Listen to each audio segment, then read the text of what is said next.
Sebenarnya secara peraturan mendirikan bangunan atau mengganti jalur aliran air menyalahi aturan dari gubernur. Kalau memang mau ditertibkan, ya saya mohon semua juga ditertibkan. Bahkan di atas itu ada yang menganggel untuk cacing, yang selama ini itu dibiarkan. Tapi kenapa?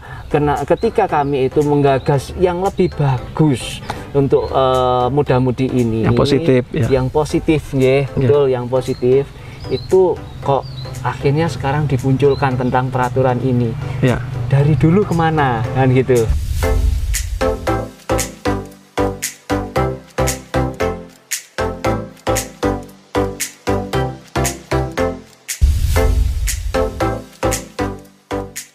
Ya, sahabat Komentar Majon, perjalanan Komentar Majon kali ini sedang berada di Dusun Segaran, Kendal Payak, Pakis Haji, Kabupaten Malang, Jawa Timur. Sedang bertemu dengan Mas Maman Sugiarto, seorang kepala dusun yang sedang menggalakkan kegiatan muda-mudi Dusun Segaran. Kegiatan apa yang sedang digalakkan Mas Maman Sugiarto sebagai kepala Dusun Segaran terhadap muda-mudi Dusun Segaran kali ini? Yuk, kita obrol bersama.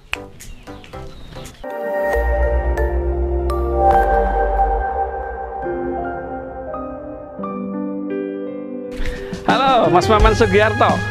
Apa kabar? Baik, Om. Ya. Ini sedang melakukan kegiatan apa dengan muda-mudi Dusun Segaran ini? Jadi kami sekarang itu sedang menggalakkan tentang kebersihan aliran sungai di wilayah kami, yaitu pecahan dari Sungai Sukun. Sebenarnya program kami itu awal itu keinginan kami adalah membersihkan aliran sungai. Muda-mudi itu bagaimana cara kami untuk bisa proaktif, istilahnya semangat untuk bisa menjaga kebersihan aliran sungai. Akhirnya kami ada gagasan, yaitu gagasan kami ada di RKP tahun 2020 tentang kerambah. Ini akhirnya alhamdulillah di-ACC oleh Kepala Dinas Perikanan dengan membantu kami kerambah sebanyak 6 set, dan alhamdulillah sudah kami jalankan. Fungsi dari kerambah ini satu untuk kegiatan kami, yang kedua adalah simbiosis mutualisme, yaitu dengan adanya kerambah aliran di sungai kami itu akan terfilter sehingga kami bisa mengambil sampah itu, karena juga ada tempat yang sudah kita sediakan, yaitu kotak-kotak yang dari batu bata itu untuk kita bisa mengumpulkan ke situ, bisa dibakar atau dikeringkan di situ, bisa diambil oleh TPS 3R yang ada di wilayah kami. Ya, Mas Maman Sugiarto, kerambah itu apa sih? Kerambah itu adalah tempat pembesaran ikan yang terbuat dari bambu untuk saat ini. Itu ditaruh di aliran sungai. Untuk ikannya yaitu ikan nila, karena kalau ikan yang lain itu mungkin kurang cocok. Dan ikan nila ini yang cocok adalah di kerambah karena dia harus ada aliran air. Kalau tidak ada aliran air, dia akan bukan membesar, tapi akan beranak pinak, sehingga untuk pembesaran kurang maksimal. Oh iya. Kemudian kenapa yang dipelihara di kerambah itu hanya ikan nila? Kenapa nggak ikan lele atau ikan gurame yang mungkin kontribusinya akan lebih besar bagi muda-mudi Dusun Segaran ini? Satu, ikan, kenapa kok ikan nila? Ikan nila ini dia lebih kuat terhadap rentan penyakit. Terus yang kedua adalah dia memang untuk sistemnya itu dia lebih cocok di aliran air. Di aliran air sehingga dia lebih cocok untuk pembesaran. Kenapa tidak ikan lele atau ikan gurame? Ikan gurame itu rentan terhadap penyakit. Ikan lele ini agak kurang kita untuk mengkondisikan nantinya. Kalau ikan lele atau ikan gurame itu kita lebih cocok untuk di kolam. Karena lebih kita bisa mengkondisikan ekosistemnya. Oke, baik. Baiklah, sahabat Komentar Majon, bagaimana keterangan Mas Maman Sugiarto ini terkait dengan kegiatan muda-mudi membuat kerambah ikan di aliran sungai Dusun Segaran ini? Namun sebelum kita lanjut bincang kita bersama Mas Maman Sugiarto, jangan lupa berikan subscribe dan bunyikan lonceng di pojok kanan bawah ya. Oke, baiklah sahabat Komentar Majon, yuk kita obrol bareng lagi bersama Mas Maman Sugiarto.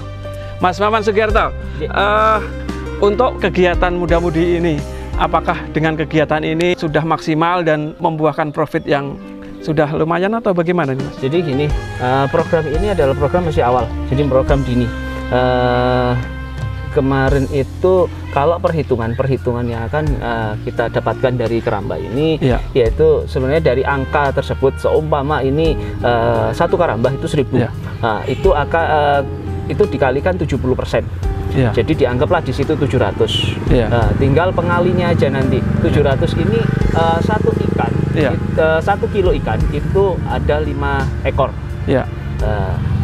Kita tinggal mengalikan aja 5 ekor, ya berarti 700 ikan itu dibagi 5, itu akan ketemu nanti kilonya berapa. Tinggal mengalikan sebesar 21.000 kalau di pasaran di wilayah kami. Kenapa ikan di kerambah ini kita bisa lebih baik daripada ikan-ikan yang ada di wilayah di pasar? Di kami ada pasar induk gadang. Di pasar induk gadang itu sudah tersedia ikan nila, ikan apapun itu sudah tersedia. Ikan di kami adalah ikan yang fresh, betul-betul, bukan karena kehabisan oksigen matinya nantinya, tentang produksi. Karena ikan itu tidak kehabisan oksigen dan mati, memang kita matikan, akhirnya ikan tersebut akan berasa enak. Seperti yang dilakukan oleh orang-orang yang punya perikanan lele. Lele itu kenapa lebih enakan lele daripada ikan-ikan yang lain? Karena proses matinya itu bukan mati karena kehabisan oksigen, tapi karena mati dimatikan. Itu ikannya akan lebih beda lagi. Oh ya, cukup menarik ini Mas Maman. Kemudian proses pemasarannya itu bagaimana? Apakah per orang per kerambah gitu atau? Jadi ikan ini akan kita pasarkan. Jadi kita punya kelompok. Ini kan kelompok masyarakat. Kita di bawah naungan kelompok tani, kelompok tani Bina Makmur. Jadi kita ada kelompok muda-mudi ini di bawah naungannya kelompok tani, Poktan. Itu kita ada namanya muda-mudi guyub rukun. Nah, dalam kelompok ini kita sudah menunjuk beberapa anggota untuk menjadi nanti pemasarannya. Jadi pemasarannya itu kita bisa lewat Facebook dan kita punya lapak. Nanti itu dari Pak Kadis kemarin menjanjikan kalau kita bisa bikin lapak itu akan dikasih box yang dari fiber. Nah, jadi ikan kami akan kita jaga ikan yang berkualitas. Kita bukan di istilahnya di profitnya, tapi yang akan kita gali adalah satu awal organisasi tersebut. Keinginan kami adalah membuat organisasi ini lebih bermanajemen yang baik. Pengembangan nanti ketika keramba ini sudah dikatakan baik, mulus, kita akan mengembangkan jadi dari kolam-kolam terpal, karena kita ada juga kerjasama dengan TPS 3R Langgeng Jaya. Itu makanannya itu kita pakai maggot. Mas Maman Sugiarto, terkait dengan kerambah-kerambah tadi, itu kan menggunakan aliran sungai di tempat ini. Nah, aliran sungai ini kan otomatis di bawah kan mungkin itu untuk juga dibutuhkan untuk para petani di bawah sana. Bagaimana respon petani di sana? Jadi gini, respon petani selama ini tidak mengganggu karena satu, kita hanya menitipkan kerambah, bukan mengganggu atau mengembung air itu. Jadi air yang selama ini mengalir debitnya tetap sama. Memang secara aturan gubernur itu kerambah itu memang tidak diizinkan. Tidak diizinkan maksudnya itu tidak diperbolehkan, tapi kita bisa izin kalau memang itu kita harus melalui prosedural. Karena kerambah atau kita mau mengalirkan aliran sungai ini nyudet 1/4 dim itu ke areal pribadi atau areal kelompok, itu tidak boleh sebenarnya kalau menurut peraturan. Tapi saya di sini adalah tetap mengedepankan simbiosis mutualisme yang akan kita rangkul. Jadi melalui kerambah ini satu dari Dinas Pengairan. Di Dinas Pengairan itu kami akan merawat aliran sungai ini, saluran irigasi ini, TPT ataupun itu akan kita rawat sehingga akan terjaga. Yang kedua yaitu dengan LH, lingkungan hidup, yaitu melalui kerambah ini keinginan kami adalah menyadarkan masyarakat untuk tidak membuang sampah ke sungai. Jadi warga-warga di sekitar itu kita kasih tahu bahwasanya sungai ini kalau kotor eman-eman. Untuk tahap awal itu sampah itu akan yang nyangkut di kerambah itu akan kita buang di tempatnya. Dalam artian kita ambil, kita punya tempat kotak itu kita buang ke situ, dan nanti akan berhubungan juga tentang TPS 3R Langgeng Jaya yang ada di wilayah Cermi. Iya, baik. Jadi dengan adanya kerambah ini tidak akan mengurangi debit air dari atas menuju ke saluran-saluran petani yang membutuhkan di bawah sana ya. Ya. Lalu begini, karena adanya kerambah ini, otomatis kan misalkan ada sampah yang nyangkut di atas kerambah ya. Siapa itu yang bertugas untuk membersihkan sampah itu? Ya, jadi gini, kami adalah sebuah kelompok. Kami adalah sebuah kelompok masyarakat. Jadi kami punya anggota itu banyak. Kami punya anggota itu lebih dari 50 orang. Semuanya terbagi atas piket-piket masing-masing. Satu piket menjaga dan piket membersihkan, dan piket untuk memberi makan pakan. Itu kami di situ akan bertanggung jawab juga tentang kebersihan kerambah tersebut. Jadi setiap pagi dan sore itu kita pasti mengecek. Ketika air posisi hujan di atas pasti banjir. Itu kita memang berkewajiban untuk menjaga. Jangan sampai nanti sampah-sampah yang numpuk, entah itu dari sampah-sampah yang di atas itu sehingga ngancing di situ terus terjadi banjir ke kanan kiri. Itu kita akan merugikan terhadap petani-petani yang ada di sekitar. Itu memang yang akan kita tetap jaga. Dan harapan kami adalah muda-mudi ini bisa proaktif. Baik. Menjaga itu. Jadi seluruh anggota itu sebanyak 50 orang itu semua muda-mudi ya? Muda-mudi, dan memang ada sebagian yang itu dalam artian sebagai penyemangat itu memang ada yang kategori sudah usia. Jadi seperti Pak RT itu memang alhamdulillah di wilayah kami satu dusun itu semua alhamdulillah mendukung terhadap program ini. Baik. Nah, kemudian yang sampah yang nyangkut di kali itu gimana cara pengelolaannya atau dibuang kemana? Ya, jadi gini, kita pada tahun 2019 itu dapat program dari Kementerian PUPR. Itu tentang pembangunan TPS 3R. Itu TPS 3R itu 3R-nya itu reduce, reuse, dan recycle. Sebenarnya itu sudah kita laksanakan dan pembangunan sudah selesai. Dan saat ini sudah berjalan. Dan kami di sana itu nantinya akan ada simbiosis mutualisme juga dengan yang akan kita lakukan dengan perikanan tersebut. Sampah ini akan dibawa ke sana. Sampah yang memang kategori istilah limbah itu akan dibuang ke Talang Agung. Tapi yang bisa diproduksi atau bisa dikumpulkan menjadi lapak itu akan dijual. Yang sampah plastik terutama ya? Yang plastik terutama. Kalau yang misalkan yang nyangkut itu sampah basah misalkan, bagaimana penanganannya? Kalau sampah basah itu jadi di TPS 3R itu ada namanya composting. Jadi bisa dibuat untuk kompos. Tapi kalau yang untuk kompos itu sementara ini memang besar kita itu bukan dari daun malahan. Saat ini kita di sana itu ada namanya itu tempat wisata durian. Setiap hari, kebetulan saya ini juga ada di kelompoknya TPS 3R Langgeng Jaya. Jadi saya juga paham di sana itu kegiatannya apa aja. Jadi di sana itu kita bikin kompos itu dari kulit durian. Yang itu memang kita coba untuk tanaman. Waduh, hasilnya sangat luar biasa. Sangat luar biasa. Mantap. Jadi kegiatan muda-mudi itu tidak hanya untuk mengelola kerambah aja. Jadi untuk pengelolaan sampah juga udah disiapkan segitu ya? Itu peralatan atau fasilitas untuk pengolahan sampah atau kerambah itu memang diadakan dari pemerintah desa atau dari pusat, bagaimana itu?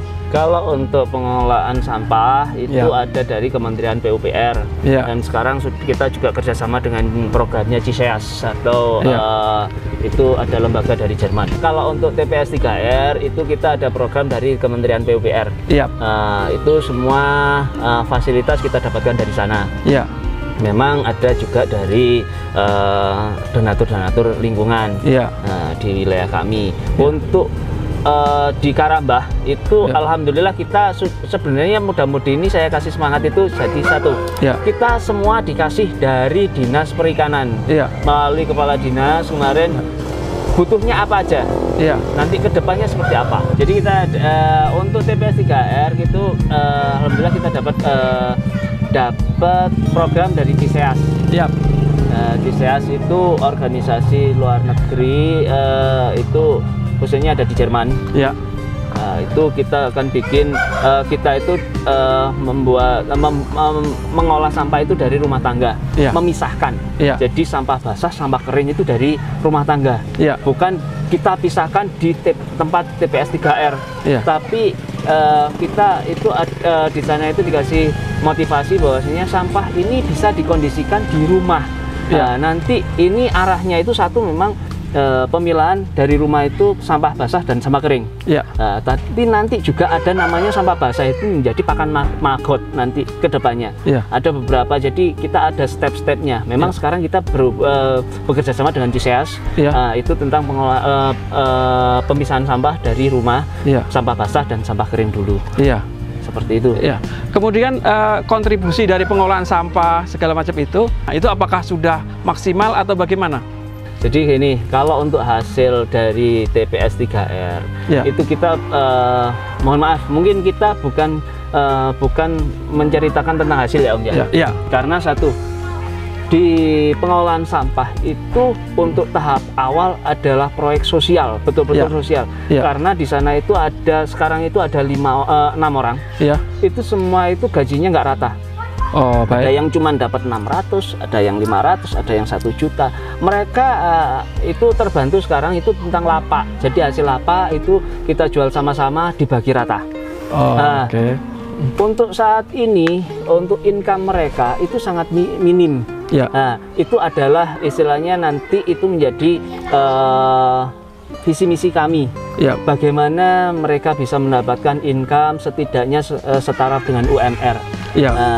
Itu ya, makanya kita juga ada kerjasama dengan CISEAS itu tadi, dengan program-program bagaimana caranya nanti sampah ini bisa dikondisikan dan itu bisa menjadi layak jual, dan gitu bisa kita produksi daur ulang mungkin ya. Gitu. Baik Mas Maman, kegiatan ini memang sangat menarik sekali dan bisa menambah semangat para kaum muda-mudi di dusun sini ya Mas ya. Siap. Kita masih tergelitik dengan tidak sejalur, tidak terarah dengan peraturan gubernur terkait dengan Kerambah tadi. Gini, Kerambah itu memang secara peraturan itu memang ya kita tidak sejalur dengan keputusan peraturan dari gubernur. Tapi insya Allah nanti kita akan dibuat pertemuan oleh Pak Camat nantinya. Alhamdulillah Pak Camat kami, Pak Anantoyib itu responnya sangat baik. Dalam artian dukungan terhadap muda-mudi yang ada di wilayah kami sangat bagus. Dengan program-program yang sudah kita sampaikan terhadap Pak Camat, melalui Pak Dan Ramil juga, di Kapolsek juga. Jadi niatan kami bukan untuk merusak drainase. Intinya di situ. Dan kita memang secara peraturan kita salah. Karena kita sudah menyalahi dengan Kerambah tersebut. Tapi janji kami adalah sebagai janji kami di kelompok itu tidak membuat debit ini berkurang karena adanya Kerambah.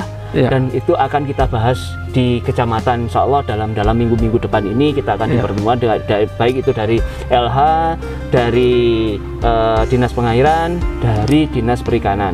Seperti itu Pak. Begini, walaupun itu dapat dukungan dari Pak Camat, ya kan, itu kan ya tetap melenceng begitu ya. Betul. Nah, kemudian apakah ada pengguna saluran lain selain kegiatan muda-mudi itu? Jadi gini, kalau di wilayah kami ada banyak Pak. Satu di pabrik-pabrik itu juga menggunakan saluran air ini, entah itu pipa 3 dem atau 4 dem atau berapa dem itu dialirkan ke pabrik-pabrik di wilayah di desa kami. Nah, mungkin di desa lainnya juga seperti itu. Jadi sebenarnya secara peraturan mendirikan bangunan atau mengganti jalur aliran air menyalahi aturan dari gubernur. Iya. Jadi banyak di wilayah kami. Kalau memang mau ditertibkan, iya, ya saya mohon semua juga ditertibkan. Bahkan di atas itu ada yang menganggel untuk cacing, yang selama ini itu dibiarkan. Tapi kenapa? Karena ketika kami itu menggagas yang lebih bagus untuk muda-mudi ini, yang positif, yang positif, betul, yang positif itu kok akhirnya sekarang dimunculkan tentang peraturan ini. Ya. Dari dulu kemana kan gitu. Ya. Yang kami itu agak ya gimana ya. Ya kami juga penggagas muda-mudi, keinginan kami adalah muda-mudi ini bisa lebih tampil lagi sekarang. Karena saat kemarin-kemarin itu ya ngapunten. Oh, di wilayah kami itu pasif. Ya. Ya, dengan adanya Kerambah ini, dengan adanya program-program yang sekarang ini, mereka aktif. Bahkan kita kemarin itu mendalamkan aliran sungai itu untuk Kerambah. Kita itu jam 7 malam sampai jam 12 malam. Setiap hari orang 30. Itu 3 hari. Terus yang di bawah ada 3 set itu juga 3 hari. Belum kami yang bikin kolam-kolam itu. Itu mereka itu tanpa bayaran. Dan mereka itu atas inisiatif mereka sendiri dan rela dan alhamdulillah melalui Pak Lurah kami juga melalui perangkat kami, alhamdulillah semuanya sangat mendukung terhadap program ini ya, karena ya program-program ini sudah saya sampaikan dari awal terhadap pemerintahan desa kami. Jadi walaupun itu agak melenceng dari aturan-aturan itu, dan sebelumnya tidak muncul aturan itu sebelum ada kegiatan muda-mudi ini. Nah sekarang ada kegiatan muda-mudi yang sekiranya positif untuk kelanggengan, untuk keberlangsungan irigasi ini, kok kenapa justru muncul peraturan tersebut? Baik sahabat Komentar Majon, bagaimana dengan kegiatan yang digalakkan oleh Mas Maman Sugiyarto terhadap muda-mudi di Dusun Segaran ini? Yuk kita komentar bersama di kolom komentar di sini. Baik, Mas Maman Sugiyarto, bagaimana respon masyarakat terkait dengan kegiatan Kerambah-Kerambah ini? Jadi untuk respon warga atau masyarakat, kita sebenarnya di situ itu yang sangat bersinggungan adalah dengan Poktan, kelompok tani. Yang kedua adalah dengan lingkungan RT 5 yang selama ini juga di situ mengadakan senam setiap minggu. Kalau untuk respon satu dari kelompok tani, karena kita itu juga membersihkan aliran sungai yang dulunya itu banyak rumput, banyak sampah, itu sekarang sudah dikategorikan sudah lebih baik dari yang kemarin, sehingga kelompok tani atau petani yang ada di sekitarnya itu juga akan merasa sangat senang.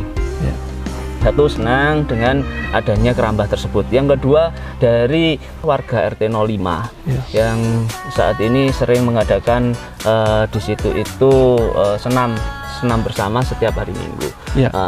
Karena di situ lokasinya semakin hari semakin bersih, semakin rapi, akhirnya mereka senam pun juga akan merasa nyaman. Oh iya. Senam itu menarik juga. Itu untuk kegiatan para ibu-ibu saja atau bapak-bapak juga bisa mengikuti kegiatan senam itu? Sebenarnya untuk saat ini sementara adalah untuk warga di kami itu adalah untuk ibu-ibu. Nah, ibu-ibu ini ya akhirnya petani juga, petani kan kebanyakan di kami itu yang aktif adalah laki-laki. Akhirnya mereka itu ngopi di samping-sampingnya, melihat ibu-ibu yang senam, ya ngapunten, mungkin ya dengan gaya-gaya senam seperti itu akhirnya waduh sangat tertarik. Oh baik. Sahabat Komentar Mas Jon, ini semakin lama semakin menarik dengan komentar-komentar Mas Jon kali ini. Sambil nonton ibu-ibu yang senam, yuk ngopi-ngopi dulu. Karena kopi semakin dinikmati, semakin nempel di hati. Baik Mas Maman Sugiyarto, terima kasih atas penjelasannya. Mudah-mudahan gagasan ini bisa langgeng untuk keberlangsungan irigasi di sini. Siap. Ya, terima kasih banyak juga atas kedatangannya ke wilayah kami. Ya, semoga ini akan menjadikan nilai yang positif buat kami. Baik. Terima kasih dukungannya. Siap. Ya, sahabat Komentar Mas Jon, bagaimana keberlangsungan dengan kegiatan Mas Maman Sugiyarto? Yuk kita komentari di kolom komentar di bawah, dan jangan lupa berikan subscribe dan bunyikan lonceng di pojok kanan bawah ya. Oke, terima kasih. Sampai jumpa. See you to the next video. Sayonara.